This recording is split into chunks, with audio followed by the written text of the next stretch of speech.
जी हाँ जी। नमस्कार साथियों।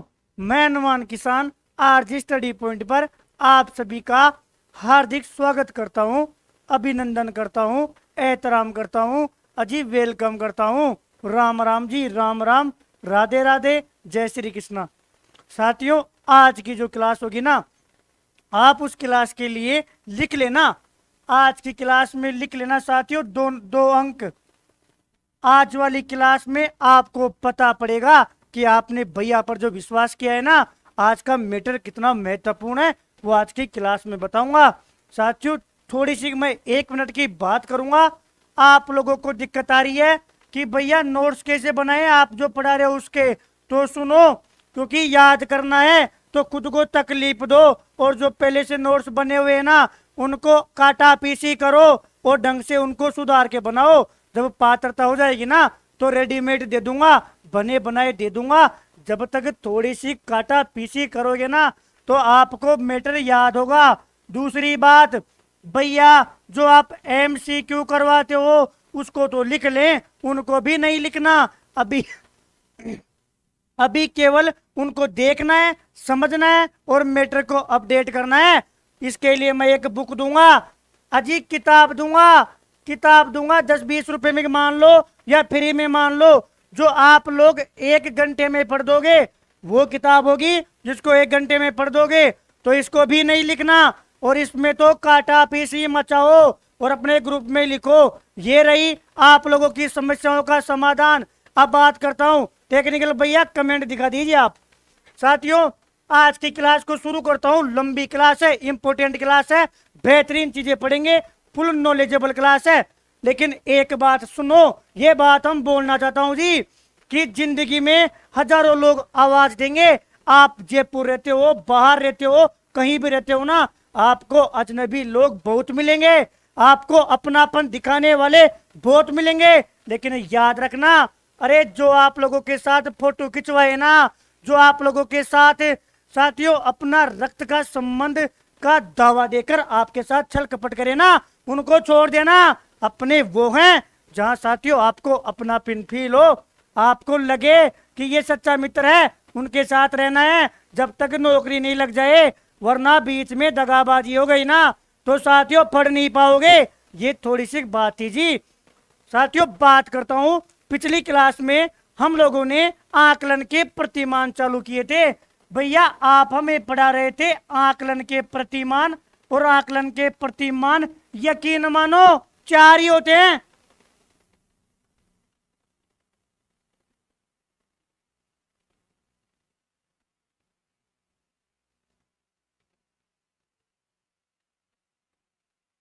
देखो सीमा चौधरी जी, देव भैया वाली क्लास है ना, वो दूसरे स्टूडियो से होती है, उसका सॉल्यूशन हो गया। आज लास्ट था, कल से सॉल्यूशन हो जाएगा। राजस्थान पुलिस की एग्जाम होने की वजह से उनकी क्लास में प्रॉब्लम है, हम अलग से बता दूंगा, नो टेंशन रहो। मैथ भी पढ़ेंगे। सुनो, प्रतिमान 4 पढ़ रहे थे भैया, 4 में से 2 तो आपने याद करवा दिया। अब तुम्हें करना है ना, 2 लिखकर कमेंट करो, ताकि हम खुश हो सकूं कि 2 चीज याद हो गई थी। भैया अधिगम का आकलन तो आपने याद करवा दिया, और दूसरा था अधिगम में, भैया अधिगम में आकलन भी याद करवा दिया था, और अधिगम का आकलन भी याद करवा दिया था। आज एक भाई फोन करता है कि भैया आपकी क्लास हम लाइब्रेरी में देख रहा था, अजी गलती से जो ईयरफोन आती है ना वो हट गई, अजी पूरी लाइब्रेरी में हंगामा मच गया। भैया इतना जोर से क्यों बोलते हो? अजी इसलिए बोलता हूँ कि जिन गांव में मेरे भाई बहनों के पास मोबाइल पुराने जमाने का ना, उनको भी आवाज में मजा आवे, आवाज में मजा। ये रही उन 2 की बात। अब साथियों, आज 2 बच गए, उनके बारे में बात करता हूं, ढंग से सुनना। जिनको जुड़ना था वो जुड़ गए। एक बार शेयर कर दो, फिर बात करते आज के मैटर की। साथियों, तीसरा प्रतिमान आता है भैया अधिगम के रूप में। अधिगम के रूप आकलन ऐसे ही देता है जैसा दिख रहा है, लेकिन कभी कभी क्या करेगा, अजी वो हिंदी में दिमाग लगा जाता है, एग्जामिनर अंग्रेज बनता है। तो आप अंग्रेजी के पूरे पेपर में ये देख लेना ए और एस, असी अस जाना अस, इसको हेज बोलते हैं ना। तो ऐसे याद रखना, जब कभी लगे ना कि यह अधिगम का कौन सा प्रतिमान पूछ रहा है तो थोड़ा बहुत अंग्रेजी में ध्यान दे लेना। आज अधिगम के रूप का आकलन भैया याद कराओ, लेकिन सुनो कहानी, सुनिए कहानी कैसे इसको परमानेंट याद करना है। साथियों हम एक चीज बोल रहा हूं, यहां पर दे रखा है रूप, अजी रूप बोलो और भैया स्वरूप बोलो, बता दो आप भी हो। अजी जो एक माँ होती है ना, अपने बेटे को देखकर बोलती है कि मेरा बेटा तो हीरो है। अजी जो रूप होता है ना, रूप, वो हमेशा खुद का देखो, खुद का, स्वयं की बात करो। तो यही याद रखना कि जो अधिगम के रूप का जो आकलन है ना, वो खुद की बात करता है। साथियों जो अधिगम के रूप का जो आकलन है ना, वो बात करता है कि हम कहां तक कर पा रहा हूं जी। पहली बात तो ये हो गई, ये देखता है, खुद को देखता है कि हम कहां तक कर पा रहा हूं। सुनना, पहली बात ये हो गई, बालक खुद को देखता है कि जो भी मैं कर रहा हूं ना, मैं कहां तक कर पाता हूं। इस बात को अधिगम के रूप आकलन में देखता है। याद ऐसे करना है कि रूप खुद का देखना है, रूप हो या स्वरूप हो, खुद का देखना है। पहली बात तो ये हो गई भैया। और दूसरी बात, जिस दिन आप लोग नए कपड़े पहनते हो ना और शादी में जाते हो, याद करो जिस दिन नौकरी लगेगी ना, उस दिन आप बोलोगे अजी हम किसी से कम नहीं हूं। आप लोग क्या करते हो अजी, आप लोग सह रचना करते हो। सह रचना कैसे? जैसे वो माँ करती है कि जो मेरा बेटा है ना, वो तो हीरो है, हीरो। याद करो जब कोई लड़का दूल्हा बनता है ना, तो गांव वाले बोलते हैं आज तो राजा लग रहा है, राजा। मतलब उसकी सह रचना करते हैं किसके साथ? राजा के साथ। यही तो बात बोल रहा हूं। दो कहानी याद रखना, रूप में रूप खुद का देखा जाता है और रूप में क्या की जाती है? सह रचना की जाती है। याद करो कि यह छोरी, तो ये जो लड़की है ना, ये तो कैटरीना कैफ लग रही है, अजी ये तो हीरोइन लग रही है। और ये लड़का, आज हमारा लड़का किसी हीरो से कम नहीं है। क्या किया आपने? आपके लड़के की उस हीरो के साथ सह रचना की है। यही तो बात है। तो दो बात याद रखना, ये तो रही हमारी कहानी। भैया टॉपिक पर आओ तो सुनो। अजी खुद की बात करेगा ना, तो साथियों स्व आकलन इसी में आएगा। स्व आकलन कर कर वो देखता है कि हम कहां तक कर पा रहा हूं। अजी खुद को देखेगा स्व आकलन करके। दूसरी इंपॉर्टेंट बात ये याद रखना, तीसरी बात याद रखना, भैया सह आकलन भी करता है। और भैया एक बात यहां से ये भी पता पड़ गई कि वह सह अधिगम भी करता है। इस सह का क्या मतलब है? तो सुनो, आपने क्या किया? उस दूल्हे की तुलना किससे की? राजा से। अजी एक की तुलना दूसरे से की, यही होता है सह। मतलब सुनो, सह अधिगम होगा जब एक बालक दूसरे बालक के साथ अंतर क्रिया करके सीखेगा ना, उसको तो सह अधिगम बोलूंगा। और सह आकलन होगा जब एक बालक दूसरे बालक के साथ अंतर क्रिया करके सीखेगा ना, उसको सह आकलन बोलूंगा। आज मैं आज साथियों एक नंबर वाली बात भी याद हो गई कि भैया रूप से याद हो गया कि हम कहां तक कर पा रहा हूं, याद हो गया। एक दूसरा साथियों स्व आकलन याद हो गया भैया। एक होता है सह आकलन, ये भी याद हो गया। एक होता है सह अधिगम। और सुनो, मन में लड्डू फूटा भैया, एक और लड्डू फूटा। वो वाली कहानी कल वाली याद रखना। वो पूछता है जी कि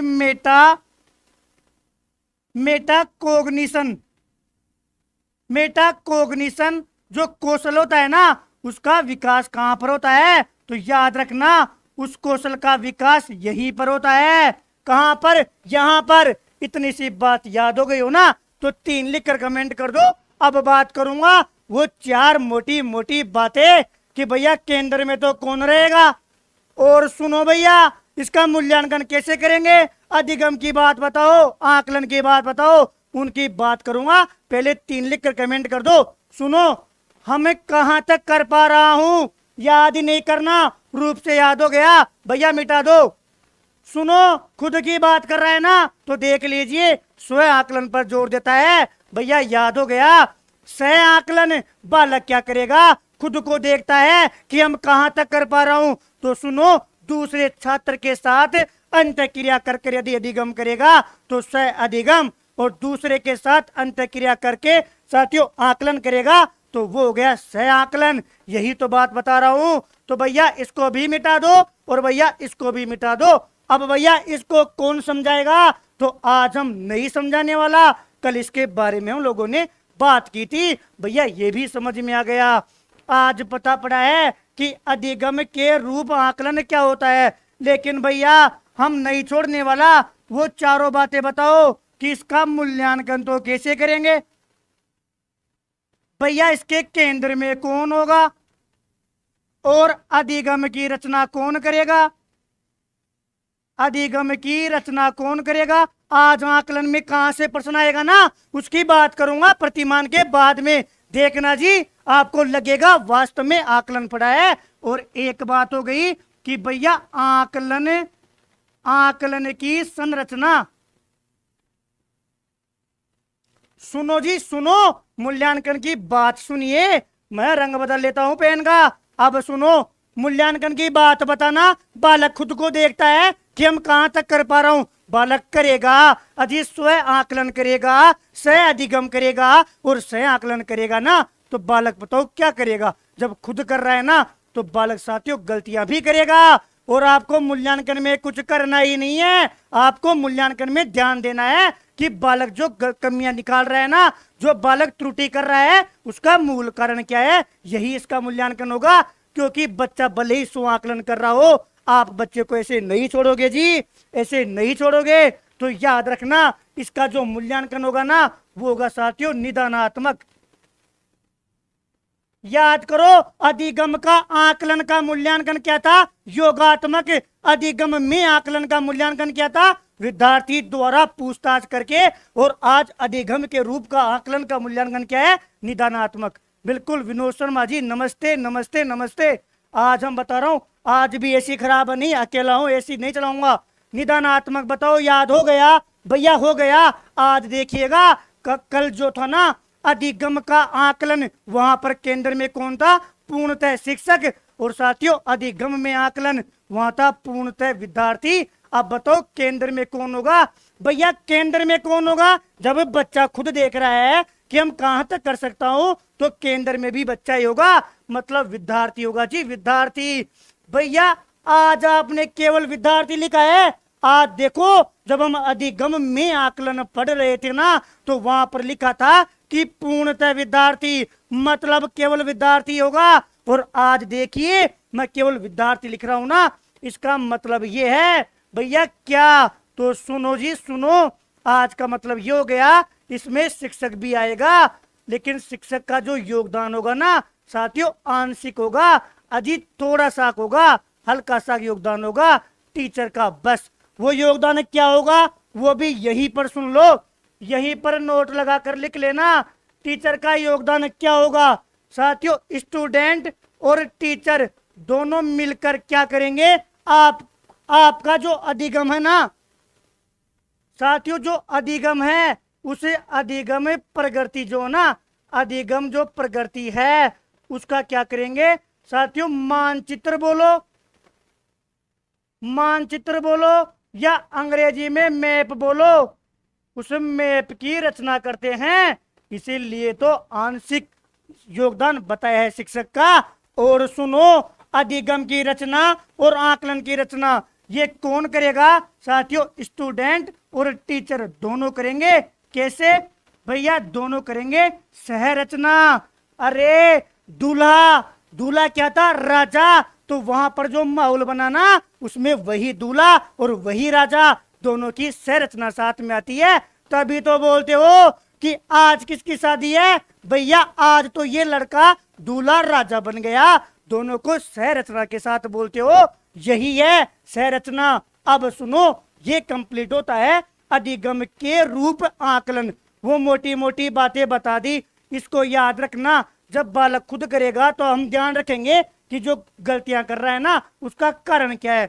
तो मूल्यांकन हो गया निदानात्मक, केंद्र में बालक हो गया, लेकिन शिक्षक क्या होगा, आंशिक रूप से होगा। और साथियों याद रखना कि अधिगम प्रगति के लिए मानचित्र की रचना करना या मैप की रचना करना, इसी में आएगा अधिगम के रूप आकलन में। और कभी कभी डायरेक्ट पूछ लेना तो भी ध्यान रखना। तो ये वाली बात भी हो गई भैया, केंद्र वाली बात हो गई, और अधिगम की रचना और आकलन की संरचना दोनों बात हो गई। एक बार 3 लिख दो, आगे बढ़ता हूं। साथियों होता क्या है, सुनो, लोग क्या हो रहे हैं समझ ही नहीं पा रहे।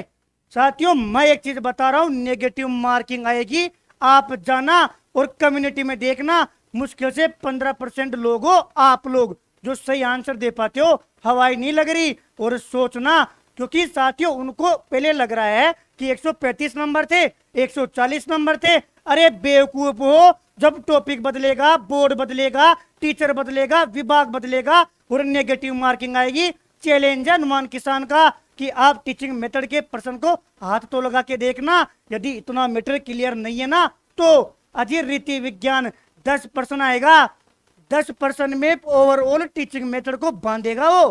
क्या मानते हो, एक एक पर्सन जीवन की और पसीने की अपने माँ बाप के सपने पूरे करने की लड़ाई है। यहाँ पर कोई आता है और मैटर देखता है तो सोचता है इतना तो कोई पढ़ाएगा ही नहीं, ये तो आता ही नहीं है। भैया ऐसे ही होगा, आप कोचिंगों में जाओ, घिसी पीटी लाइनें पढ़ो, प्रूव करूंगा।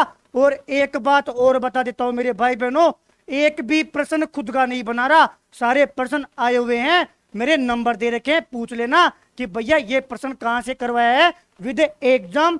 और सुनो, पेपर डाउनलोड किए हुए हैं, किसी किताब में से नहीं उठा रहा, पेपर में से देखता हूं, फिर आंसर शीट देखता हूं, फिर लिखवाता हूं, उसका प्रूफ दूंगा कि 2019 में एमपी में कैसे धज्जियां उड़ी थी इस आकलन से।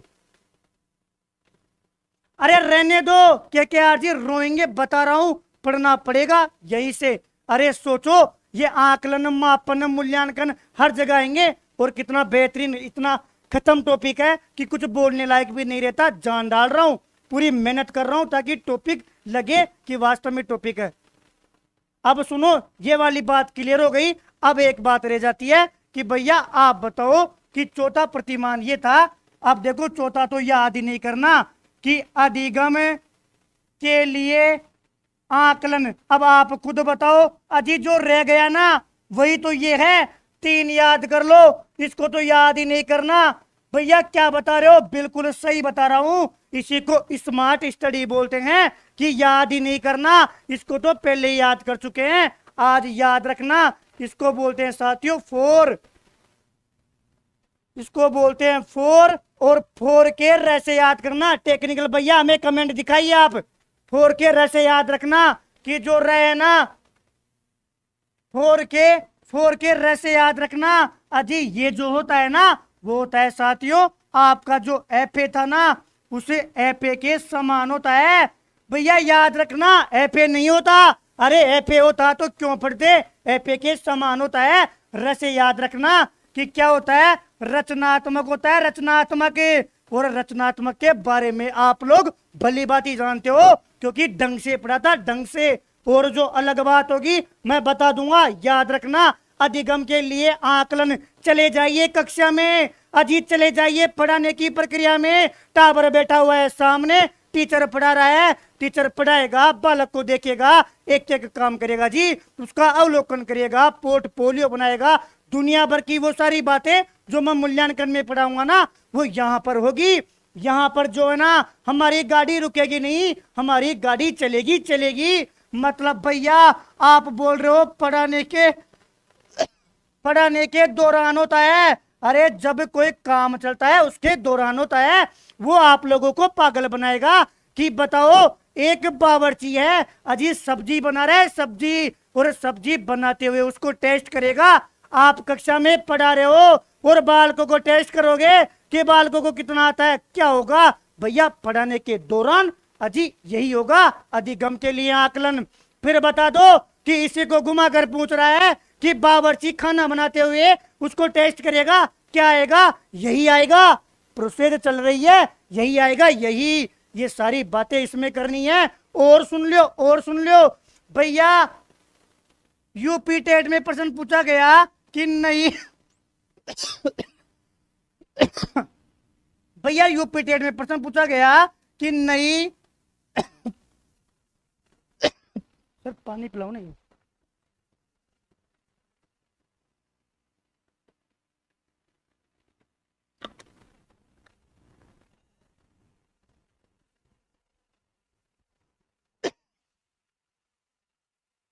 साथियों सॉरी सुनो, यूपी टेट में प्रश्न पूछा गया कि नई प्रगतिशील जो शिक्षा है ना अजी, वो शास्त्र जहां पर आप नई प्रगतिशील शिक्षा दोगे वो किस प्रकार के आकलन में दोगे बताओ। सर प्लीज कमेंट दिखा दो एक बार, इसको रहने दो कमेंट को आप। सुनो मेरी बात, सॉरी साथियों 1 मिनट का डिस्टर्बेंस हो गया, अब सुनो। लाखन जी थोड़ी सी तबीयत खराब है, मेरी बात सुनो, आपको दिक्कत नहीं है।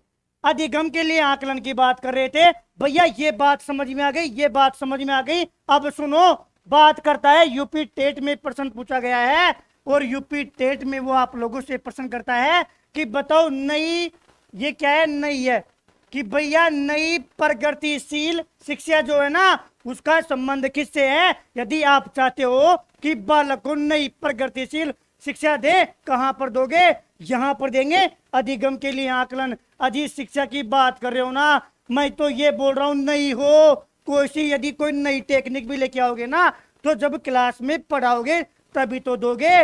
और ये नई प्रगतिशील शिक्षा के जन्मदाता याद करो, जन्मदाता Dewey, John Dewey, John Dewey जन्मदाता है। जॉन डीवी कहता है ये नई प्रगतिशील शिक्षा के बारे में कि बालक केंद्रित होती है, बालक करके सीखता है, पाठ्यक्रम बालक के अनुसार होता है और कक्षा में सीखता है। और बात कक्षा की आ गई ना, वही अधिगम के लिए आकलन वाली बात आ गई भैया, समझ में आ गया। और सुनो भैया, एक बात और याद रखना साथियों, छोड़िए इतना ही है, एक बात और याद रखना कि जो अभिप्रेरणा होती है ना, अभिप्रेरणा में अगर आप वृद्धि करना चाहते हो ना तो उसमें सहायक है, सहायक हेल्पफुल है। 2 प्रश्न पूछता है, एक पूछेगा प्रेरणा के लिए आवश्यक है अधिगम में आकलन, एक पूछेगा कि प्रेरणा में वृद्धि में सहायक है साथियों अधिगम के लिए आकलन। भली भांति समझा चुका हूं, याद रखना यही होता है साथियों, और यही अधिगम के लिए आकलन है। और इसके अलावा आपको एग्जाम में प्रश्न दिखे और वो जो 3 चीजों को बढ़िया समझा दिया, बच गया जो सारा इसमें आएगा। आपको लगे कि आपके समझ में नहीं आ रहा तो उसमें अधिगम के लिए आकलन करके आ जाना। आप बताओ, एक टीचर है, विद्यार्थियों को कक्षा में पढ़ा रहा था, फिर वहां से वो क्षेत्र भ्रमण के लिए लेके जाता है और वापस कक्षा में लाकर चर्चा करता है, क्या आएगा भैया, अधिगम के लिए आकलन आएगा। सोचो, टीचर पढ़ा रहा था, टीचर को लगा कि बालकों को कोई प्रत्यक्ष रूप में चीज दिखानी चाहिए तो टीचर बालकों को बाहर लेके जाएगा, दिखाएगा, कक्षा में वापस बैठाएगा और फिर बात करेगा कि बताओ क्षेत्र भ्रमण से क्या सीखा। मतलब भैया आज भी पढ़ाने की प्रक्रिया चल रही है ना, तो फिर आज भी अधिगम के लिए आकलन ही आएगा, इससे ज्यादा कुछ है ही नहीं। बस भैया मान जाएंगे, एक बार वो 4 बातें और बता दो। लेकिन साथियों इसको एक बार और देख लीजिए, आपसे पूछेगा अधिगम के लिए आकलन, याद रखना सबसे पहले तो साथियों, और सुनो, ये उपचारात्मक होता है। अरे कक्षा में पढ़ा रहे हो, बालक को कोई दिक्कत आ रही है, उस दिक्कत को उपचार कक्षा में तो करोगे, तभी तो शिक्षण अधिगम की प्रक्रिया है। बालक शिक्षण कराएगा, बालक को प्रॉब्लम है तो उपचार करोगे, याद रखना उपचारात्मक होता है। और साथियों 4 के र से याद रखना रचनात्मक के समान होता है। और साथियों अभिप्रेरणा में वृद्धि में सहायक होता है। तीनों बातें बता दी। और साथियों ये वो बातें हैं जो कक्षा में एक मास्टर और बालक के बीच में होती है, इसको मैं मूल्यांकन में ढंग से करवाने वाला हूं, याद रखना। जब आपको समझ में आ जाए पोर्टफोलियो क्या होता है, कार्य प्रगति पत्रक क्या होता है, शिक्षक अवलोकन क्या होता है, ये सारी बातें जो उन 3 में नहीं थी वो यहीं पर आएगी। भैया ये भी करवा दिया, ये भी करवा दिया। और नया प्रगतिशील शिक्षा शास्त्र जो बताओगे ना वो भी इसी में आएगा। अरे पढ़ाने के दौरान ही बताओगे, ये बात भी हो गई साथियों। अब सुनो 3 बात आगामी, इसको तो रहने दो, इसका ले लो स्क्रीनशॉट और इस पर लगा देना इंपोर्टेंट। साथियों छात्र की स्वायत्तता में वृद्धि करता है। भैया ये क्या होता है? स्वायत्तता।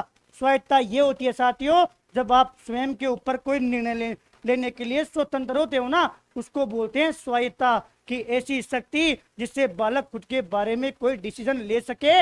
अरे मास्टर आएगा, टाबर को पढ़ाएगा, शिक्षण अधिगम की प्रक्रिया में बालक ये बोल सके आज हम 5 तक के फाड़े जानता हूं, मतलब बालक ने अपना स्वायत्तता में वृद्धि की है। आज मैं 10 तक के फाड़े जानता हूं। बालक कब बोलेगा? जब बालक में ये चीज आ जाएगी ना, स्वायत्तता वाली। स्क्रीनशॉट ले लीजिए, इससे ज्यादा कुछ है ही नहीं अधिगम के लिए आकलन। और इसमें मैं कम इसलिए समझा रहा हूं क्योंकि 3 को याद रखना, 3 के अलावा जो बच गया वो यहीं पर आएगा। अब वो 4 बातें और कर लेता हूं, फिर आगे बढ़ता हूं साथियों जहां से प्रश्न आएगा। अजीब पूछेगा मूल्यांकन कैसे होगा, तो याद रखना भैया इसमें ये एफए के समान है ना, तो जो इसमें मूल्यांकन होगा वो भैया होगा रचनात्मक। इसका मूल्यांकन रचनात्मक होगा। साथियों केंद्र में कौन होगा? आज सुनो, अरे मास्टर पढ़ाता है तो बालक के अनुसार पढ़ाता है, तो केंद्र में बालक होगा। और मैं कह सकता हूं स्टूडेंट क्या होगा? ज्यादा होगा। लेकिन साथियों टीचर भी तो पढ़ाता है, टीचर की जो इसमें टीचर जो होगा वो परामर्श, और मैं ये कह सकता हूं कि सहायक होगा। लेकिन अध्यापक की भूमिका भी होती है। सुन लो, अधिगम के लिए आकलन में भी भूमिका होती है और अधिगम के रूप आकलन में भी भूमिका होती है। उसमें कम होती है, इसमें ज्यादा होती है। जेठालाल भाई रुक जा, आज का जो मैटर पढ़ के जाना, इसके बाद में जो करवाने वाला हूं याद हो गया। भैया एक चीज और बताओ कि अधिगम की रचना कौन करेगा? आप बता दो। आज मैं आपको आकलन पढ़ा रहा हूं। अजी आपका मानो मैं टीचर हो गया, तो टीचर हो गया तो मेरे को क्या पढ़ाना है, इसकी रचना कौन करूंगा? हम ही तो करूंगा। तो साथियों यहाँ पर टीचर ही करेगा। और साथियों आपको आकलन करना है।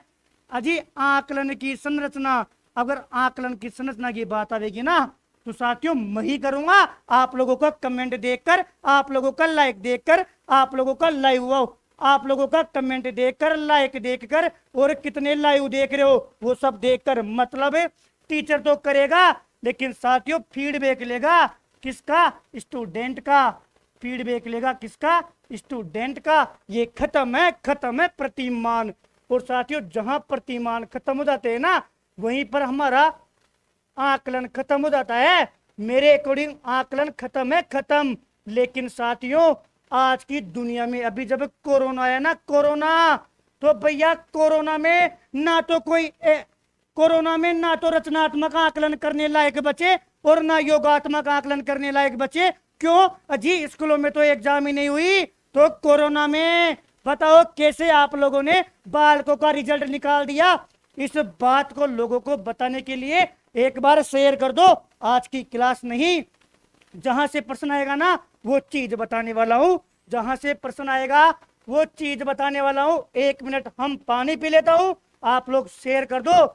बोल देना जी क्या पढ़ रहे हो। सबसे पहले तो यहां पर भगवान लिख लो, भगवान।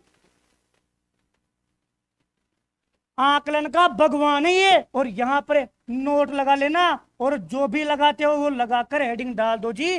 भैया एक और होता है अंतरिम आकलन। ये क्या होता है? अंतरिम आकलन। इसके बारे में पढ़ना है। क्यों पढ़ना है? सुनना। अजी 2019 से पहले इसको कोई जानता नहीं था, लेकिन बात आती है एमपी की। एमपी टेट में याद करो, एमपी टेट 2019 में पेपर लेता है और उसके बाद में एक भी पेपर नहीं हुआ। और उस पेपर में देखिए मजे की बात, लोगों को आकलन भली बात याद था, लेकिन एमपी टेट वाला क्या करता है? अब तक जितना आप लोगों ने पढ़ा है ना, वहां से प्रश्न ही नहीं पूछता, वो प्रश्न पूछता है यहां से। क्योंकि साथियों जो कोरोना वाली जो लाइनें चल रही थी ना, ये प्रश्न आकलन का और कोरोना का दोनों की मिली भगत है। एक बार हम पानी पी लेता हूं, आप लोग शेयर कीजिए।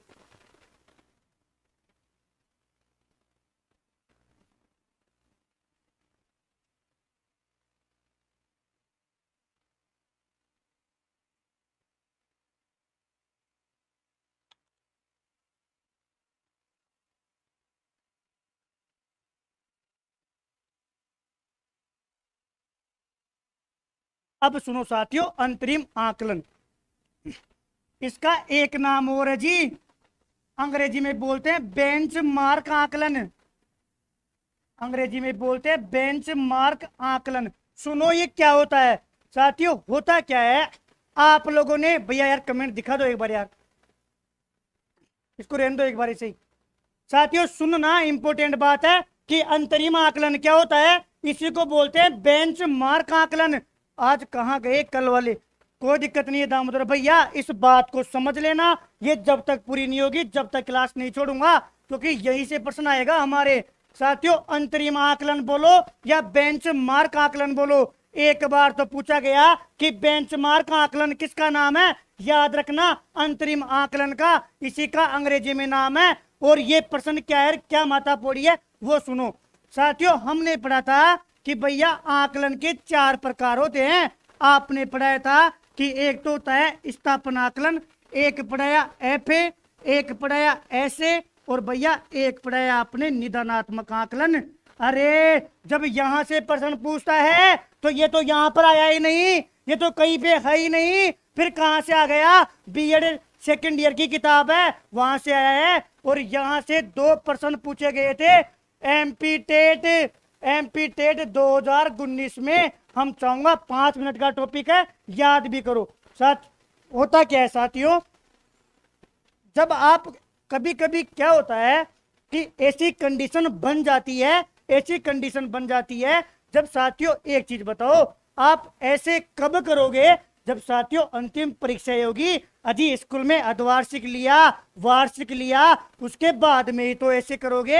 अभी कोरोना आ गया, मानो कोरोना आते सीबीएसई जो स्कूलें होती है ना, वहां पर तो वार्षिक परीक्षा ही नहीं हुई, फिर भी रिजल्ट निकाला है। वो रिजल्ट किसके आधार पर निकाला है, अंतरिम आकलन के आधार पर बोलो या बेंच मार्क आकलन के आधार पर बोलो। एक बात तो ये समझ में आ गई भैया, थोड़ा सा मोटा मोटा बता दो कि हमारा काम हो जाए।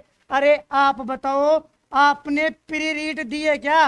अभी जब हमारी रीट की एग्जाम की चर्चा चल रही थी ना, तो साथियों वहां पर होता था प्री रीट होता था। प्री रीट मतलब ये हो गया, जब आपकी फाइनल एग्जाम होगी ना रीट, तो कोचिंग वाले क्या कर रहे थे, प्री रीट के नाम से एग्जाम ले रहे थे।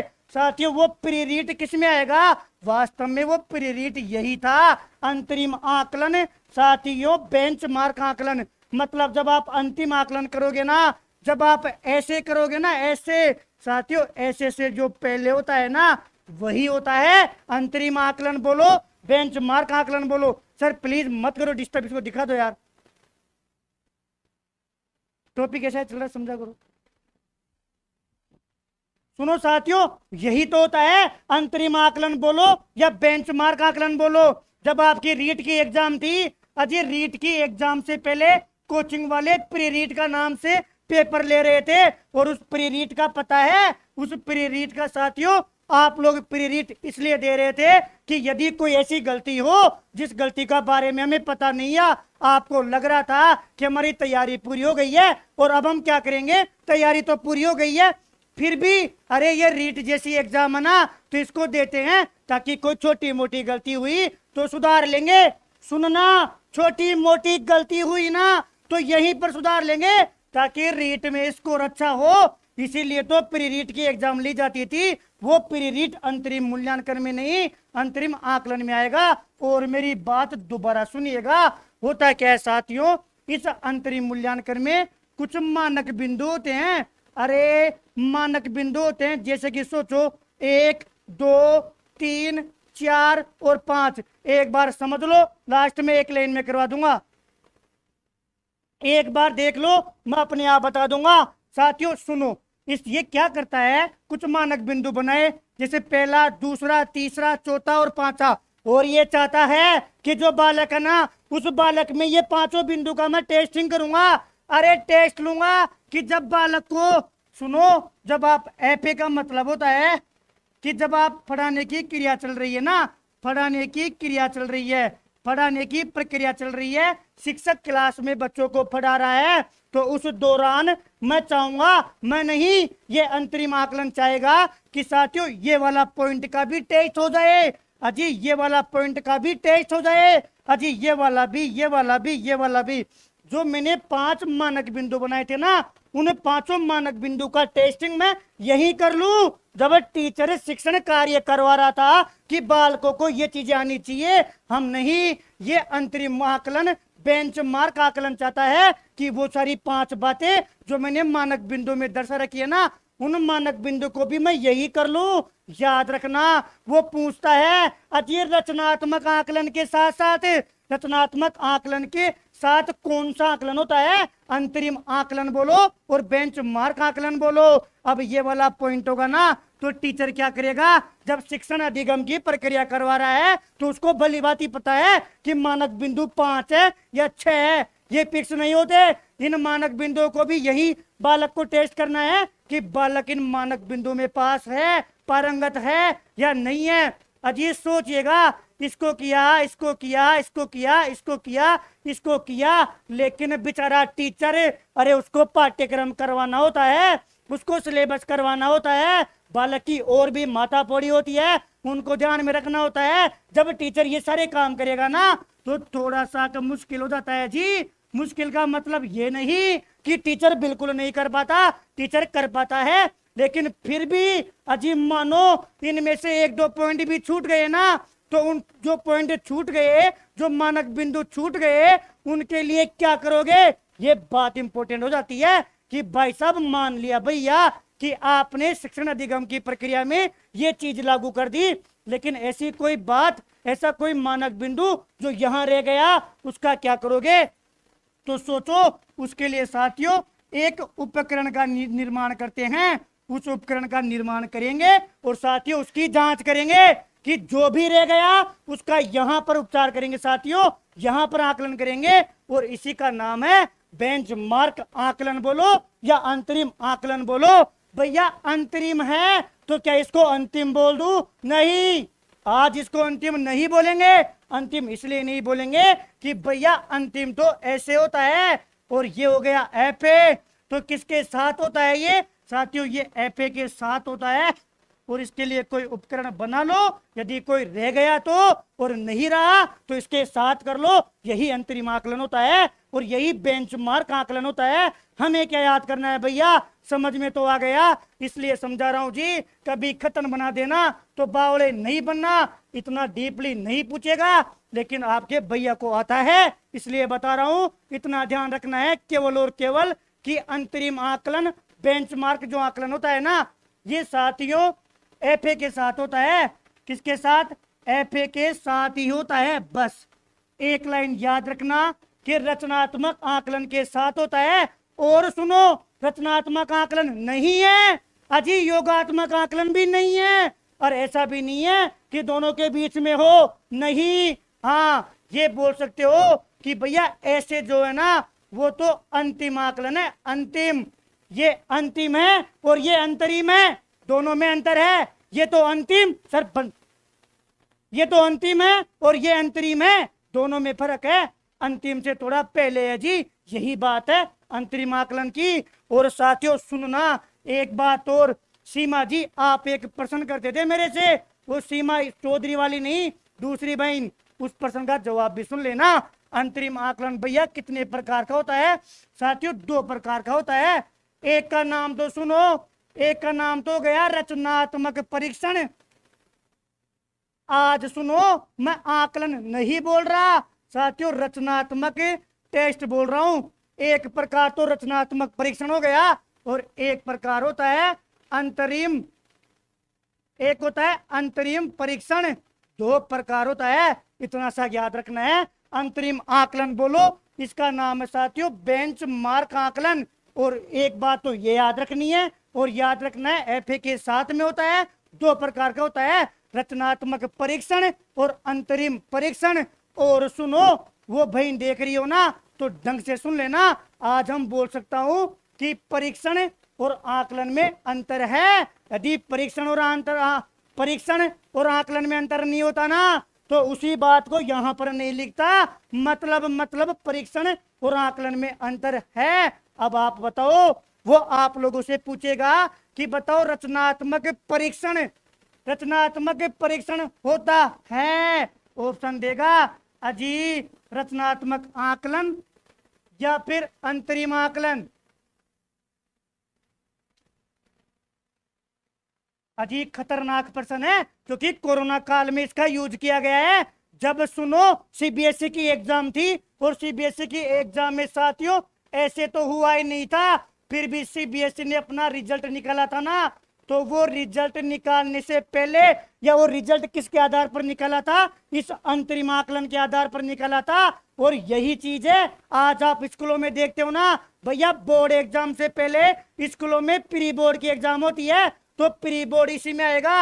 एग्जाम्पल पूछे ना तो लिख लेना, प्री बोर्ड इसी में आएगा। कुछ बातें सुनो, आप क्लास में अभ्यास टेस्ट लेते हो ना, प्रैक्टिस टेस्ट, वो तो आएगा रचनात्मक में।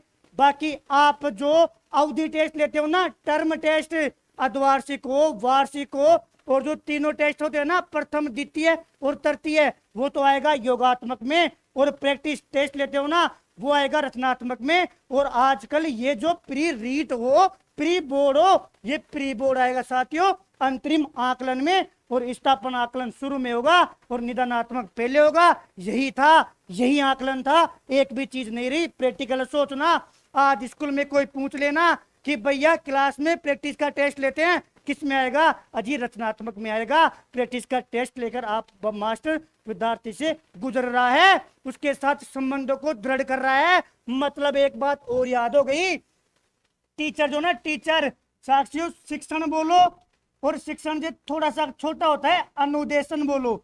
अनुदेशन के माध्यम से विद्यार्थियों के साथ संबंध जो होते हैं ना, उनको मजबूत करता है, दृढ़ करता है। ये था साथियों अंतरिम आकलन, बेंचमार्क आकलन, यही था, यही था। अब बताता हूं कैसे प्रश्न पूछा गया था, सुनो इसका जवाब दो। भैया क्या कर रहे हो आप? इसका आंसर दो कि रचनात्मक जो परीक्षण होता है ना, इसका संबंध होता है, पूछेगा कि रचनात्मक परीक्षण साथियों रचनात्मक आकलन होता है या अंतरिम आकलन? आज इसका आंसर बता दीजिएगा, मान जाऊंगा। साथियों सुनना, याद रखना इस बात को कि रचनात्मक परीक्षण जो है ना, किसका प्रकार है? अंतरिम आकलन का। आज दुनिया में किसी से भी पूछ लेना, वो बोलेगा कि भैया रचनात्मक परीक्षण तो रचनात्मक आकलन हो गया। और दुनिया के आधे टीचर तो यही बोलेंगे कि रचनात्मक परीक्षण और रचनात्मक आकलन एक ही होता है। अजी एक नहीं होता, अजी एक नहीं होता, अलग अलग होते हैं। आज ढंग से बताना, याद रखना, तो आवेगा।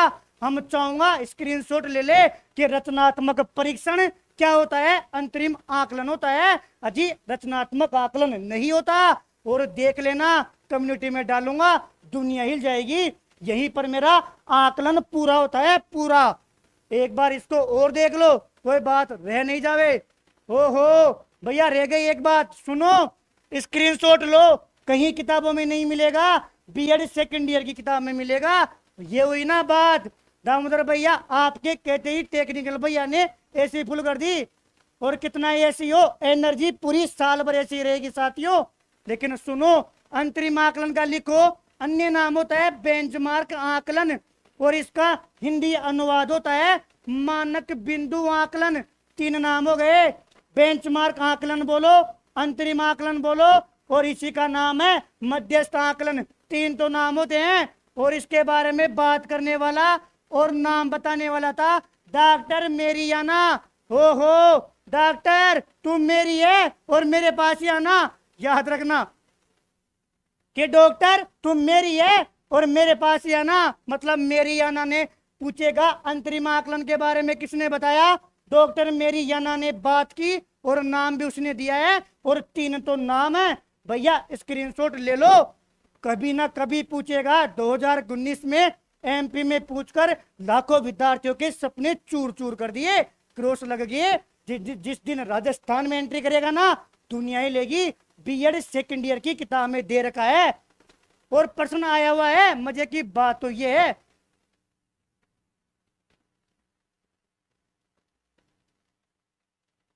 बस साथियों यही था। अब हम बात करता हूं ऑब्जेक्टिव पर। एक बार आप लोग साथियों और लिखकर कमेंट करो कि भैया आकलन समाप्त हो गया और हमें समझ में आ गया।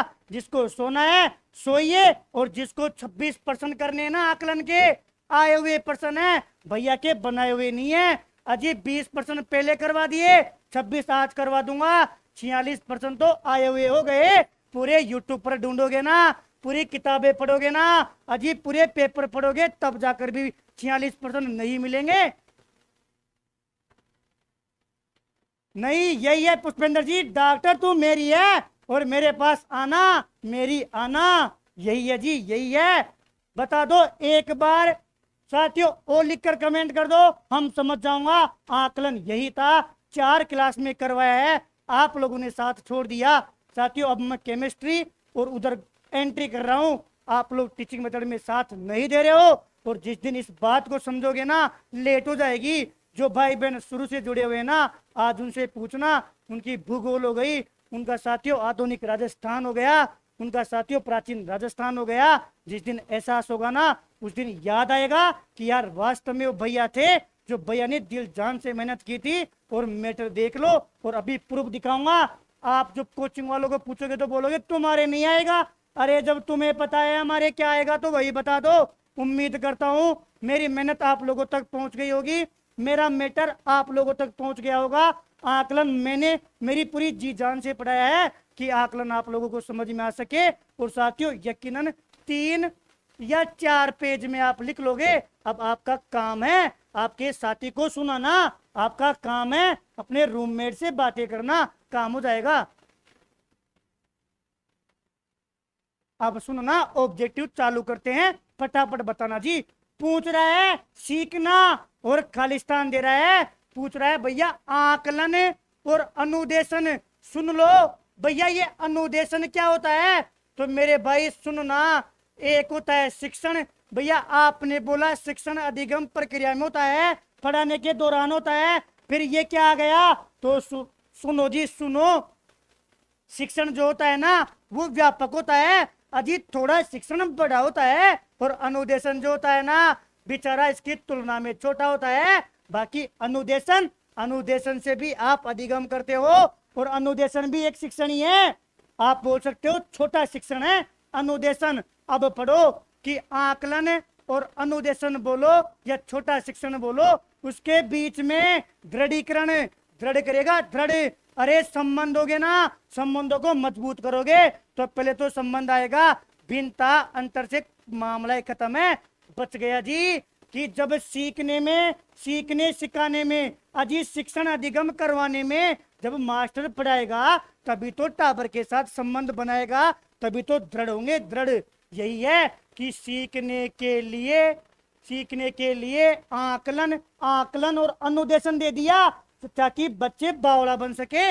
अनुदेशन में याद रखना, अनुदेशन से भी अधिगम होता है। और ये बोल दूं कि छोटा शिक्षण होता है, बस इतना सा याद रख लेना, बिल्कुल 3 ही आंसर आएगा, कतई दिक्कत नहीं है, कतई। साथियों ये क्या हुआ बताइए? आकलन प्रक्रिया के दौरान साथियों, एक तो ये देविका बहन है, और देखिए एक ये राजेश भाई है। आप आकलन प्रक्रिया कर रहे हो और देविका जी तो हंस रही है और मेरी तरह उत्तेजना ऊर्जा पूर्ण व्यवहार कर रही है जी, खुशियां मना रही है कि आकलन हो रहा है, खुश है। लेकिन जो राजेश ना, ओहो बेचारा अनुत्साही है, अरे उसमें एनर्जी ही नहीं है। अगर ऐसा बात हो, आप आकलन कर रहे हो, एक बंदा तो सो रहा है और एक बंदा जग रहा है, तो प्रॉब्लम क्या है? अजीब प्रॉब्लम क्या विचारों का घनत्व है? विचारों की बात ही नहीं है। क्या समय अंतराल है? नहीं भैया, कक्षा में बैठे हुए हैं, आप आकलन की प्रक्रिया कर रहे हो, एक में तो ऊर्जा है और एक में ऊर्जा नहीं है। साथियों इसका संबंध सीधा सीधा अनुकूलन का स्तर से जाता है। याद करो जीन पियाजे जिसने संज्ञानात्मक विकास, संज्ञानात्मक का सिद्धांत दिया है। जीन पियाजे कहता है अनुकूलन वो होता है कि आप अपने वातावरण के साथ क्या हो, एडजस्ट हो जाओ। अजी जब आकलन की प्रक्रिया चल रही है ना तो उदास मत रहो, आपकी एनर्जी को खत्म मत करो, ऊर्जावान बने रहो। और नहीं बनते हो ना, इसका मतलब यह है कि आपको पता पड़ा कि आकलन प्रक्रिया हो रही है और आपकी हवा निकल रही है। भाई साहब आप गड़बड़ कर रहे हो, आप में भय उत्पन्न हो रहा है, आप में डर उत्पन्न हो रहा है। याद करो आप जब हम 5वीं 10वीं कक्षा में पढ़ा करते थे, टीचर आता अचानक बोलता आज तुम्हारा टेस्ट होगा, या आज हम देखूंगा किस किसने होमवर्क किया। अजी आज हम देखूंगा पांचवा पाठ किसको याद है? और भाई साहब आधे लोग तो सीना तान के खड़े हो जाते और आधे लोगों को डर लगता था, उनका चेहरा उतर जाता था। वो क्यों? इसी की वजह से, क्योंकि उनको वातावरण के साथ एडजस्ट होना ही नहीं आया। सुरेंद्र मेरे भाई गलत है, गलत। याद रखना, अनुकूलन का स्तर आवेगा कि आपको आना चाहिए वातावरण के साथ एडजस्ट होना। हो 2 प्रश्न हो गए भैया। तीसरा प्रश्न पर आ जाइए। ये कह रहा है सारे प्रश्न आए हुए लिए हैं, एक भी प्रश्न बनाया हुआ नहीं है। ये पूछता है कि निम्नलिखित में से कौन सी आकलन पद्धति, आप आकलन करने के लिए पद्धति का यूज तो कर रहे हो, लेकिन सबसे ज्यादा सर्वोत्तम क्षमता रखती है। बताओ किसकी कैपेसिटी ज्यादा है? अजीब पढ़िए, केवल और केवल प्रश्न में आकलन दे रखा है। याद करो, आकलन की पहली क्लास वहीं से करेंगे इसको। पहला ऑप्शन कह रहा है कि जब विद्यार्थियों को बहुविकल्पीय प्रश्न, क्यों भाई आप केवल बहुविकल्पीय प्रश्न की कहीं बात की है? भैया नहीं की, ऐसी तो कोई बात की नहीं है कि आप पर्टिकुलर पर्सन ही लो, नहीं की भैया, बावला बना रहा है। दूसरा भैया देखो, अंकों की बात कर रहा है और आपने पहली ही कक्षा में बता दिया था ऐसा तो कुछ था ही नहीं। काट दो, आज काटा पीसी होगी, लेकिन उत्तर सही निकालना है। तीसरा देखिए, चौथा ऑप्शन देखिए साहब, जब कक्षा में विद्यार्थियों के द्वारा प्राप्त किए गए अंक, क्या कैसे कैसे बावला बना रहा है। आराम से तीसरा बच गया जी, आराम से तीसरा बच गया। यही सही आंसर होगा, यही सही आंसर होगा। इसको बताओ, नया प्रगतिशील शिक्षा शास्त्र प्रदर्शित करता है। यूपी टेट में पूछा गया है। और ये नई प्रगतिशील जो शिक्षा है ना, इसकी अवधारणा देने वाला था, इसको जन्म देने वाला कौन था? इसका पिता था जी, जॉन डीवी। जॉन डीवी कहता है कि बालकों को करके सिखाओ, पाठ्यक्रम लचीला होना चाहिए, बालकों के अनुसार होना चाहिए, शिक्षार्थी केंद्र होना चाहिए, ये सारी बातें इसमें करता है। और साथियों, बालक को प्यार से सिखाओ, ये बात बोलता है, प्यार से सिखाओ, हनुमान भैया की तरह डांटो मतो, उनको प्यार से सिखाओ, ये बातें करता है। अजीत सिखाओगे कब? जब उनको पढ़ाओगे। और पढ़ाना किस में आता है? अधिगम के लिए निर्धारण बोलो या अधिगम के लिए आकलन बोलो। अजय भाई, अधिगम का निर्धारण तो समाप्ति पर होगा। आप जब समाप्ति कर दोगे तो सिखाओगे क्या? नया प्रगतिशील शिक्षा शास्त्र था, उसको लागू कैसे करोगे? शिक्षण अधिगम की प्रक्रिया में तो करोगे, जब समाप्ति कर दोगे तो क्या करोगे? और मैं वाली बात तो ढंग से पता है, अधिगम की पहल करता था, केंद्र में प्रश्न रखता था, सारे काम खुद करेगा, खुद। और अधिगम के साथ साथ तो छोड़िए जी, 3 आंसर आवेगा। 26% है अधिगम में आकलन। आ जाइए, अधिगम में आकलन वाला कहानी याद रखना। केंद्र में भैया प्रश्न रखता है, भैया अधिगम की पहल करता है, भैया पूछताछ के माध्यम से ऐसी प्रक्रिया को लागू करता है जिसके माध्यम से क्या करे? अधिगम की फीडबैक ले ले। मतलब और एक बात और थी कि प्रेरणा के लिए आवश्यक होता है। पूछ रहा है किसके लिए आवश्यक होता है? अजी अभी प्रेरणा के लिए आवश्यक होता है। ढंग से बात की थी, ढंग से। और कम्युनिटी में प्रश्न डाला था और केवल 15% लोग, मतलब वो 15% कौन थे? आप लोगों का सही है और दुनिया का गलत है। अजी सी टेट में पूछा गया है भैया कब? 2015 में। तो फिर भैया 85% लोगों ने गलत आंसर दिया, उनका क्या होगा? आज भी वो बोलेंगे कि हमको तो आता है। बड़ा गर्व की बात है जी, 85% लोगों ने गलत आंसर दिया है और फिर भी बोलेंगे कि हमको तो आता है। कोई बात नहीं, बता दो निम्नलिखित में से कौन सा एक उपयुक्त रचनात्मक आकलन कार्य नहीं है? कहने का मतलब यह है साथियों, एक टॉपिक आता है रचनात्मक के उपकरण, इसकी बात मैं मूल्यांकन में करूंगा, फिर भी देखो कर दोगे। बताओ, आकलन करना चाहते हो, कोई परियोजना बना सकते हो? बिल्कुल बना सकते हैं, किसी भी योजना के द्वारा आकलन कर सकते हो। अवलोकन के द्वारा कर सकते हो? बिल्कुल भैया कर सकते हैं। खुले अंत वाले प्रश्न कर सकते हो? भैया कर सकते हैं, लेकिन क्रम का निर्धारण थोड़ी करोगे। अजी आपने निर्धारण ही कर दिया, मतलब क्रम का निर्धारण कब करोगे? जरा बताना, भैया क्रम का निर्धारण करेंगे एफ ए के बाद में, भैया एफ ए के बाद में करेंगे, एफ ए के बाद में। और प्रश्न पूछ रहा है एफ ए में, एफ ए में बताओ, और ये कब होगा भैया एफ ए के बाद में। तो आंसर क्या होगा जी, आंसर ये होगा।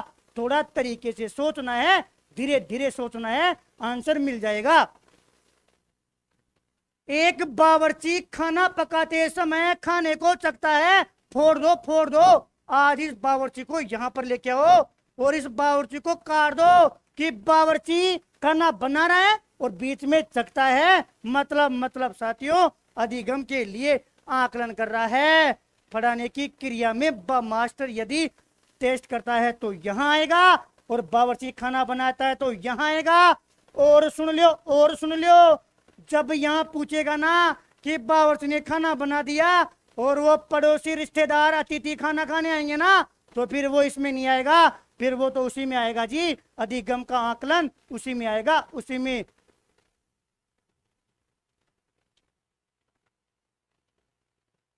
शाबाश सीमा जी, शाबाश शाबाश, सभी को शाबाश। लाखन मेरे भाई वेरी गुड, शाबाश। ऐसा जुनून होना चाहिए पढ़ने का कि कोई सा प्रश्न आए ना भैया सपनों के साथ समझौता नहीं करेंगे। आज यहाँ पर भैया बाउंड नहीं है कि 4 क्लास में पूरा करवाओ, जबरदस्त पढ़ेंगे।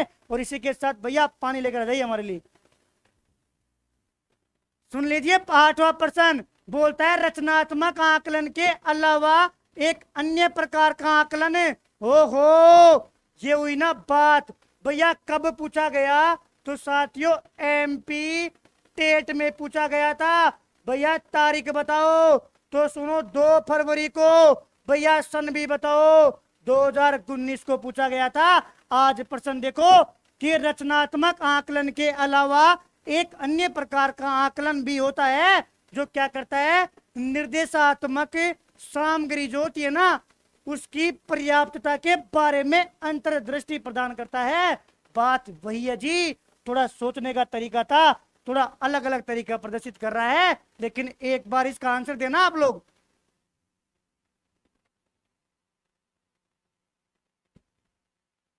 बताओ निदानात्मक आकलन में क्या होगा। भैया जो कोई कमी होगी ना उसको पता करेंगे और यहां पर सोचेंगे कि इसकी पुनरावृत्ति करें कि नहीं करें। मतलब ये तो नहीं आएगा भैया। योगात्मक आकलन तो लास्ट में होगा, ये तो अंतिम आकलन होगा। और इसके बारे में तो भैया आप बोलो ही मत हो, 4 दिन से इसी के बारे में बोल रहे हो। और प्रवेश आकलन क्या होगा भैया, प्रवेश आकलन तो वो होगा वो स्थापना आकलन।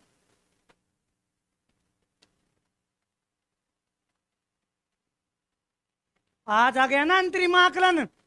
अब आप बोलते भैया 4 दिन से तो पढ़ा रहे हो और अंतरिम आकलन उत्तर भी आ रहा है और 2019 में आया है, इसको कौन पढ़ाएगा। इसलिए हम आज आपको आकलन पढ़ाया है। अगर अब इसको भूल गए ना, और देखिए घुमाने वाले की बात कितना घुमाता है कि रचनात्मक आकलन के अलावा एक अन्य प्रकार का आकलन। मतलब वो जो 4 थे ना उन 4 की बात नहीं करेगा, अन्य प्रकार का तो एक ही रह गया जी। अंतरिम आकलन बोलो या फिर वो दूसरा तीसरा नाम बोलो। कविता जी आज आए हो आप बहुत दिनों के बाद में, धन्यवाद। बताइए वह आकलन जो पूरे पाठ्यक्रम के दौरान किया जाता है। भैया पूरे शिक्षण सत्र में चलता है, पूरे शिक्षण सत्र में चलता है। बता दो क्या आवेगा। भैया आपने एक बात बोली थी कि हम क्या लेंगे, हम रिस्क नहीं लेंगे। रस्किन बोलता है कि जो रचनात्मक आकलन होता है ना एफए पूरे शिक्षण सत्र में चलता है। और होले होले होरलेन ने बोली थी। बता दो एक वैज्ञानिक था होरलेन, होरलेन ने बोला था कि होले होले होता है अजी रुक रुक कर अंतराल में होता है, अनुपात में। क्या आपका ऐसे, तब यहाँ पर होले होले की नहीं रिस्क वाली बात की जा रही है। आज आंसर यह आएगा। हम बहुत खुश हूं कि आप लोग टिके हुए हो और यकीनन ये 100 विद्यार्थी है ना, इनको मैं क्या देने वाला हूं आप देखिएगा जी। आपके लिए प्लानिंग बन रही है बहुत बड़ी, अलग ग्रुप में डालूंगा, देखना आप लोग जुड़े रहिए बस। ये हमारे टेक्निकल भैया ठंडा पिला रहे हैं बीच क्लास में, इनका पूरा पूरा पिलाना है कि भैया बीमार हो जाए। भैया एमपी टेट 2019 में ही आया हुआ है। देखिए अलग अलग पारी में था, वो साथियों 3:30 बजे वाली पारी में आया था और ये 9:30 बजे वाली पारी में आया था। बताओ इससे ज्यादा क्या प्रूफ दूं? बता दो। बेंचमार्क आकलन को यह भी कहा जाता है। अब आप बताइएगा, जिस दिन ये प्रश्न पूछ लेगा एग्जाम में आया हुआ है, भैया ने तो बनाया नहीं, आज आप लोग बता देना कि अंतरिम आकलन होता है। भैया अंतरिम आकलन पता पड़ गया? ये था साथियों डिटेल से पढ़ने का मजा। ये है जो रुकेगा ना वो तो लेके जाएगा। अब बता दो 11वां प्रश्न, अधिगम हेतु मूल्यांकन निम्न में से, भैया ने बता दो अधिगम हेतु जो मूल्यांकन है ना वो किसको, इसको छोड़िए जी छोड़िए, इसको बताओ।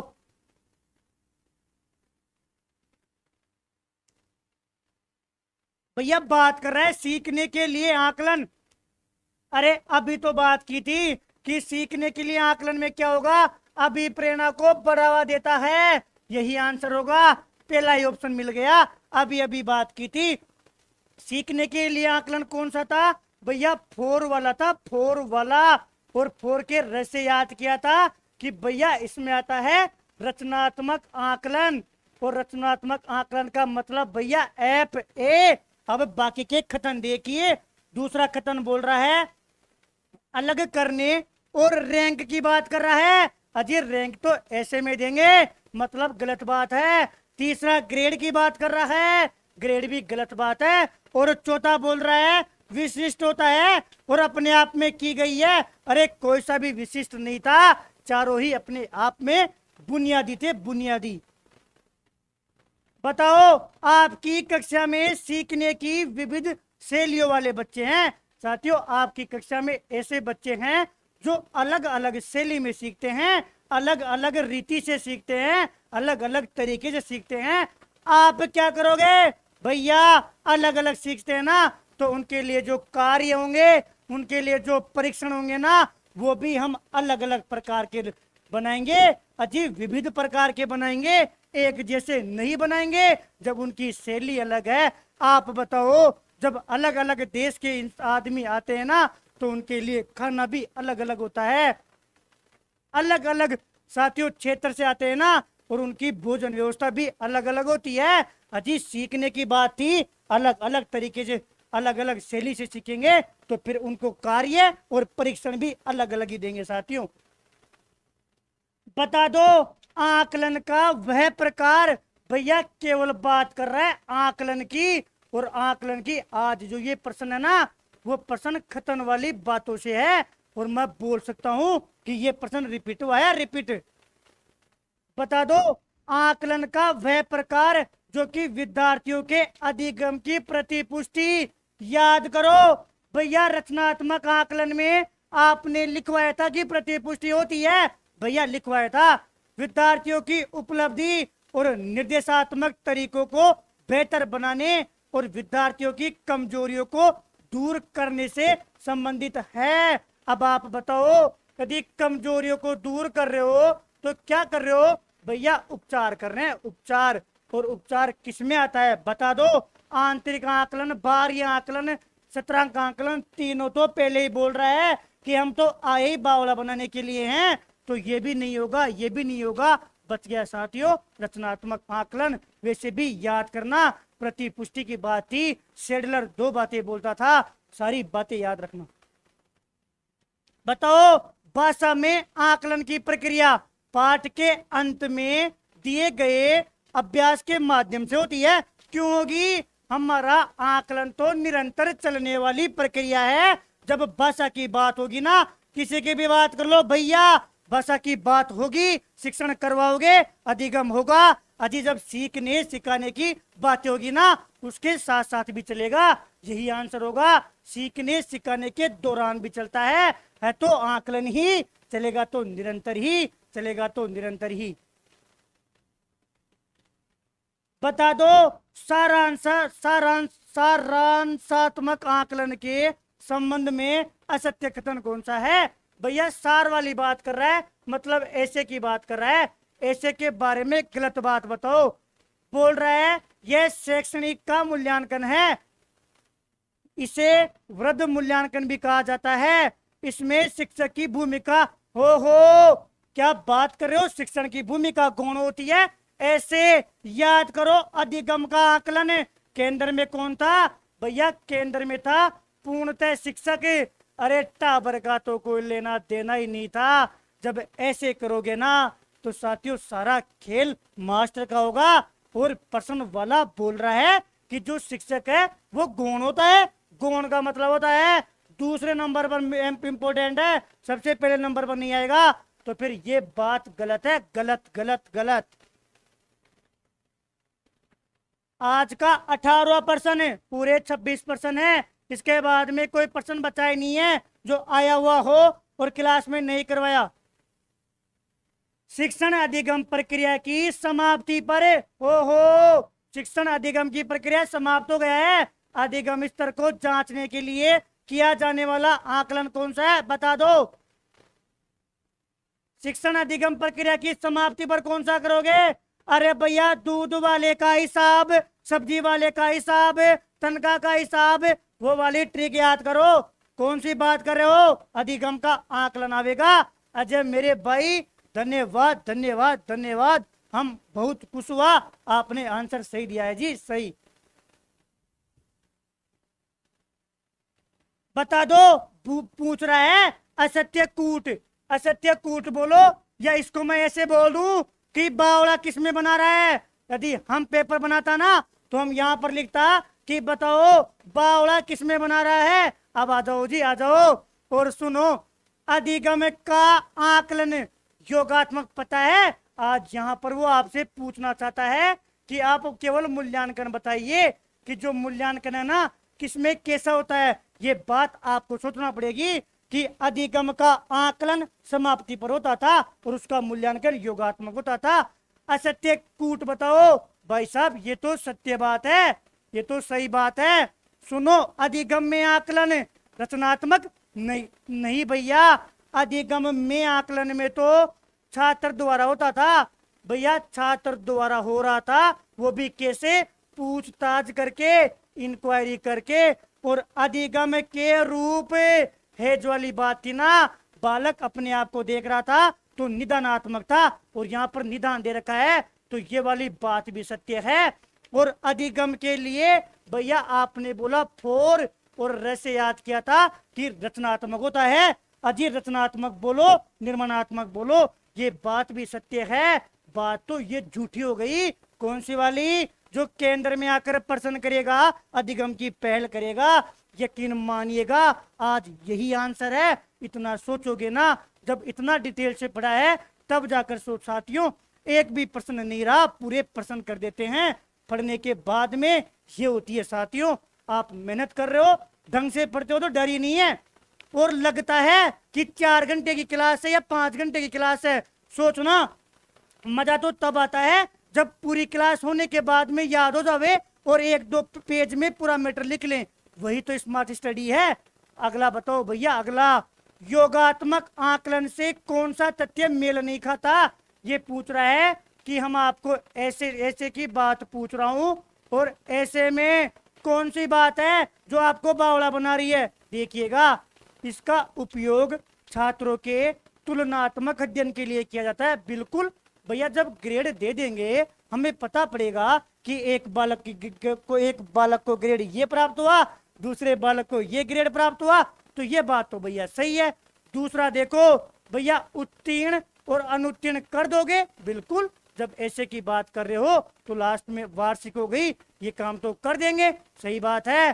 तीसरा बताओ, 5 घंटे की अवधि में होता है। अरे ये बात किसने बता दी, यही बात गलत है। आपको किसने बोला 5 घंटे की अवधि में होता है। याद करो, पहला टेस्ट परीक्षा जो अवधि 70 आता है ना, 70 परीक्षा हो, अर्धवार्षिक हो, वार्षिक हो और साथियों टर्म टेस्ट हो, अवधि टेस्ट हो, सारे आते हैं। कोई 10 मिनट का भी होता है, कोई आधे घंटे का भी होता है, कोई 1 घंटे का, 2 घंटे का। ये किसने फिक्स कर दिया, गलत बात है, गलत बात।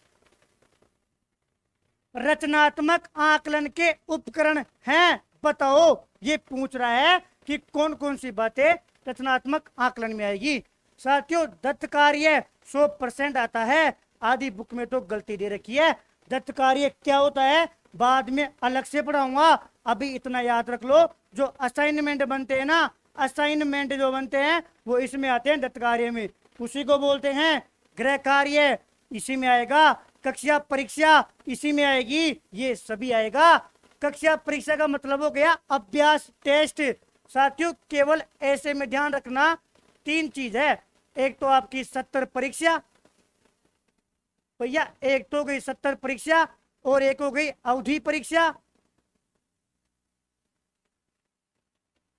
इसी को कभी कभी देता है टर्म एग्जाम, टर्म टेस्ट। एक ही बात है ये दोनों, लेकिन याद रखना 70 परीक्षा में कौन सी, आप ईयरली, और साथियों आप ईयरली और ईयरली, अर्धवार्षिक और वार्षिक, ये याद रखना। बाकी सारा इसमें आ गया। बता दो निम्नलिखित में से कौन सा उपकरण रचनात्मक मूल्यांकन के लिए उचित नहीं है। याद रखना, क्विज का मतलब ये है कि भाई साहब प्रश्नोत्तरी आप बताना। आप इस कक्षा में थे, बालक से प्रश्न कर सकते हो, नॉर्मल बात है। तो साथियों वो सारी बातें तो रचनात्मक में आ जाएगी। समूह चर्चा, समूह में चर्चा भी कर सकते हो। वार्तालाप, वार्तालाप भी कर सकते हो। भैया मानदंड संदर्भित परीक्षण क्या है, इसको उपलब्धि परीक्षण में ढंग से पढ़ेंगे। लेकिन आज सुन लेना, आज आप जो नेट की एग्जाम देते हो ना, आज जो आप सेट की एग्जाम देते हो, अजी नीट की एग्जाम देते हो, ये सारी एग्जाम है ना, ये इसी में आती है, मानदंड संदर्भित परीक्षण में। आप जो रीट की एग्जाम दोगे ना, वो रीट की एग्जाम भी इसी में आएगी, और वो सारी बातें इसमें नहीं आती। किसमें, एफए में।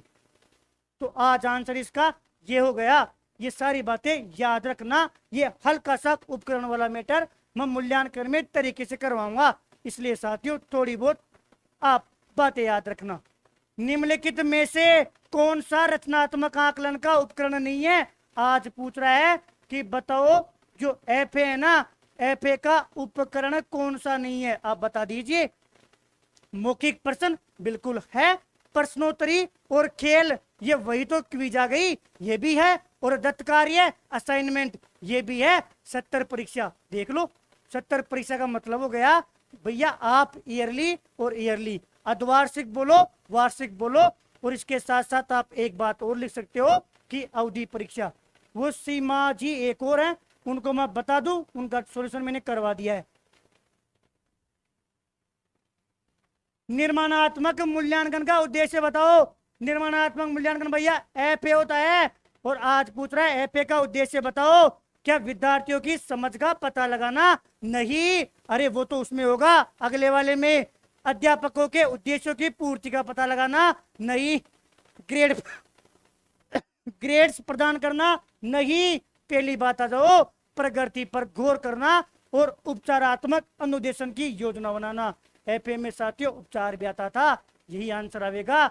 आज का सेकंड लास्ट पर्सन, इसके बाद में लास्ट पर्सन देखिएगा। हम चाहूंगा आप लोग आंसर दे।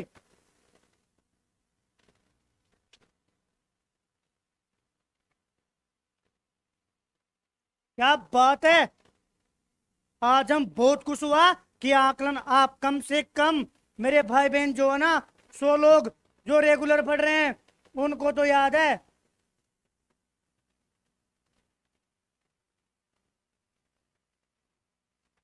निम्न में से कौन सा एक योगात्मक मूल्यांकन से संबंधित है?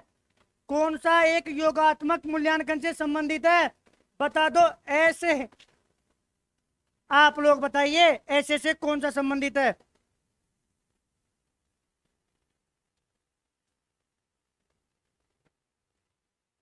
अब सुनिए साथियों, ऑप्शन को काटो। देखो, निरंतर और तत्काल चलता है? नहीं चलता। अरे निरंतर तो एफए चलता है, और ये बात बोलता है रस्किन, ये तो होले होले चलता है, होले होले। और होरलिन बोलता है नहीं, बावड़ा बना रहा है। दूसरा देखो, आणविक विश्लेषण पर केंद्रित, ऐसी तो कोई बात भैया देखी ही नहीं। तीसरा जाओ, शिक्षार्थी की उपलब्धि का लगातार, हो और लेन को भूल गए, याद करो भैया। होले होले होता है, होले होले। होरलेन ने बोली थी, ये भी बात गलत है। आज आंसर 4 है और लास्ट का प्रश्न तो आप ही बताओगे, हम नहीं बताऊंगा। ये रहा प्रश्न, इसका आंसर आप लोगों को कमेंट बॉक्स में देना है। देखिएगा, कमेंट करना है, इसका आंसर क्या आएगा।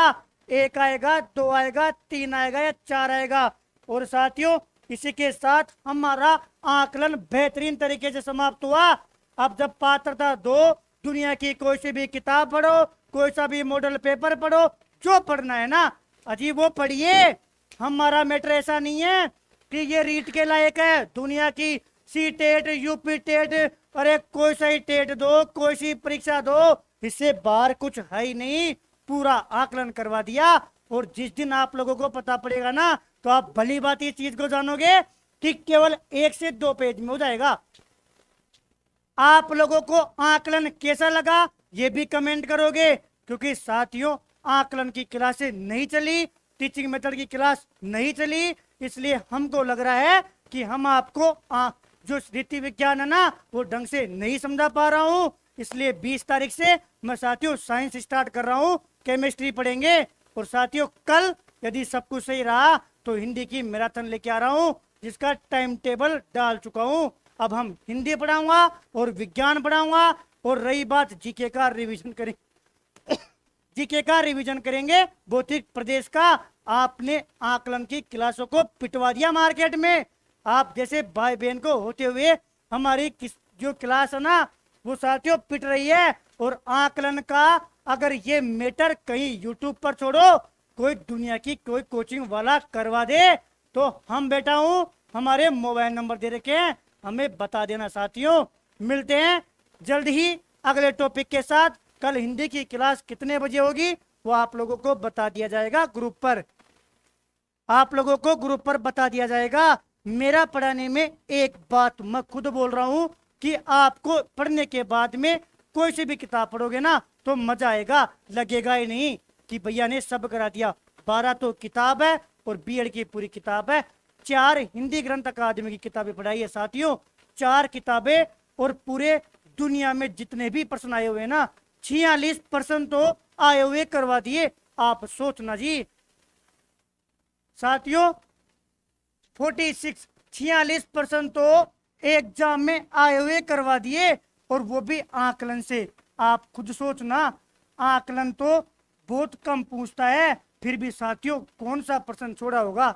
एक भी प्रश्न नहीं छोड़ा, एक भी। यदि हो सकता है कि L1 में आए हुए कोई सीटेट का प्रश्न रह जाए, 2-3 प्रश्न वहां से रह जाए, बाकी ऐसा कोई छोड़ा ही नहीं। कितनी मेहनत लगी होगी आप सोच सकते हो, कितना मैटर होगा। अब आप अपने हिसाब से पढ़िएगा। मिलते हैं आगे। अब सुनो, एक होता है मापन और एक होता है मूल्यांकन। साथियों मापन और मूल्यांकन तो हर किताब में है, लेकिन आकलन तो किसी किताब में दे ही नहीं रखा रे। आकलन का मैटर तो कहीं से मिलेगा ही नहीं, इसलिए आकलन को ढंग से पढ़ाया है कि मापन और मूल्यांकन तो आप भी पढ़ लोगे। वरना साथियों ये हम बताता हूँ, ऐसी बातें बोलकर आप लोगों को परेशान करना टारगेट नहीं था।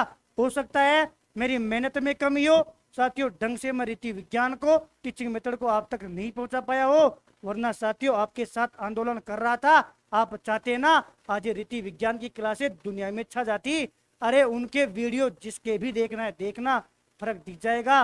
लेकिन कुछ बातें साथियों लेट समझ में आती है, कुछ बातें लेट समझ में आती है। आज आप चाहो तो आपके साथी से बातें करना कि भैया आओ आकलन की बातें करते हैं, भैया आओ निदानात्मक परीक्षण की बातें करते हैं। आज सोचोगे कि स्कूल में अभी कोरोना काल था। याद करना साथियों, कब की बात है, कम से कम अगस्त या सितंबर की बात है साथियों, अगस्त या सितंबर की बात है। उसके पेपर में दैनिक भास्कर में, पता नहीं साथियों मैंने पेपर में पढ़ा था, पूरा दे रखा था अंतरिम आकलन के बारे में। और आप देखना जब लगे ना बिना पेपर, हमारी 6 परीक्षा होती है, कारण बस 4 परीक्षा तो हो गई और 2 परीक्षाएं नहीं हो पाती ना, वो इसकी वजह से ये वाला टॉपिक मैंने अखबार से पढ़ा है, अखबार से पढ़ा है, क्योंकि कोरोना काल में चर्चित था। और कोई बढ़िया मास्टर पेपर बनाएगा ना तो मैं चाहूंगा अंतरिम आकलन से प्रश्न दे और हम चाहूंगा उसमें स्थिति विस्तार में पूछे कि राजस्थान जो है ना वो श्रीलंका का कितना गुना है, क्योंकि श्रीलंका भी करंट में था और आकलन में ये भी करंट में था। इससे ज्यादा तो कुछ है भी नहीं, एक लाइन नहीं छोड़ी, सिंगल लाइन। इसके अलावा सुनो, आप लोगों के दिमाग में होगा भैया औपचारिक क्या होते हैं, अनौपचारिक क्या होता है, इनमें से कौन सा औपचारिक और कौन सा अनौपचारिक। साथियों इसलिए नहीं बता रहा, एक क्रम से बताऊंगा, शिक्षण अधिगम की प्रक्रिया पढ़ाऊंगा, वहां पर ढंग से बता दूंगा कब तो कोई चीज औपचारिक होती है और कब अनौपचारिक होती है। विश्वास बनाए रखो, अपने साथियों को जोड़ देना, नहीं भी जुड़ेंगे आप लोगों को साथियों 1 जून से पात्रता स्पेशल बैच लेके आएंगे, जिसमें केवल एमसीक्यू करवाऊंगा। हमें साथियों स्मार्ट स्टडी करनी है और 1 जुलाई से 20 जुलाई तक 20 टेस्ट देंगे पात्रता के, और 1 जून से ये वाला काम करवा दूंगा, तो यह आसानी से काम हो जाएगा, ढंग से पात्रता पास हो जाएंगे जी, आराम से हमारा साथियों सपने पूरे हो जाएंगे। और किताबें पढ़ो, फिर जितना पढ़ सकते हो ना साथियों किताबें पढ़िए। अब सुनो, अब और सुन लो, आकलन में से जो भी डाउट हो आप कमेंट ही कर देना, मैं जवाब दे दूंगा। डाउट का मतलब ये है, इतना सा भी डाउट हो ना, छोटी सी भी बात कि परीक्षा ने ये कुछ भी हो, कुछ भी का मतलब है कुछ भी हो जी, तो बता देना। वीडियो लंबा हो गया, आप साथियों कंटिन्यू जुड़े रहे, बहुत बहुत धन्यवाद, दिल से धन्यवाद जी, दिल से धन्यवाद।